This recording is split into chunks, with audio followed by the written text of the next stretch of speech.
So right here, this is the better example for the false nettle, Bohemiera cylindrical.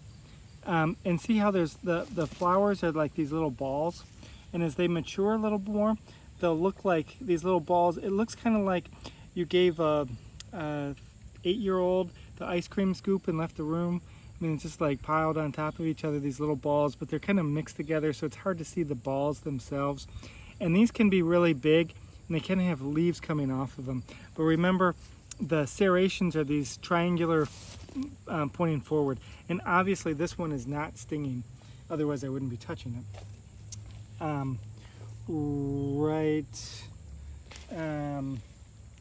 So here's another different plant.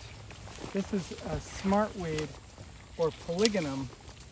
And polygonums are really easy. There are lots of different species of polygonum, but what's unique about them is their leaves. And let me show you the one I already grabbed.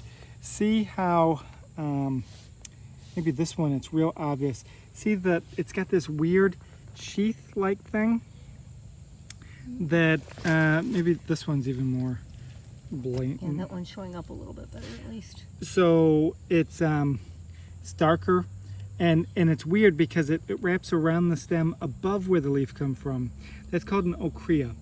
And just one more time. so this whole thing, so it's above where the leaf attaches. That's a characteristic for the genus Polygonum, or smartweed. Now I will warn you that the genus Polygonum has been split into like 3 different genera, but I don't care. We're good with Polygonum.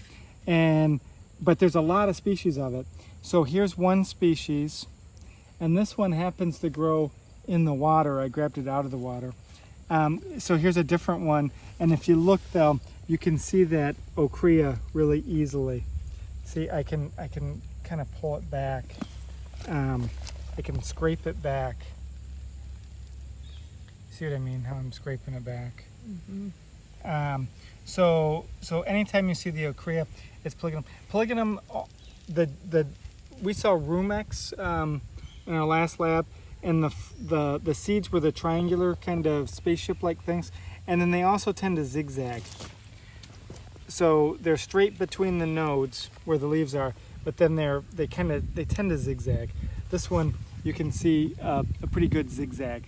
So another name is like knotweed, because it looks like there's knots, you know, where the leaves come from.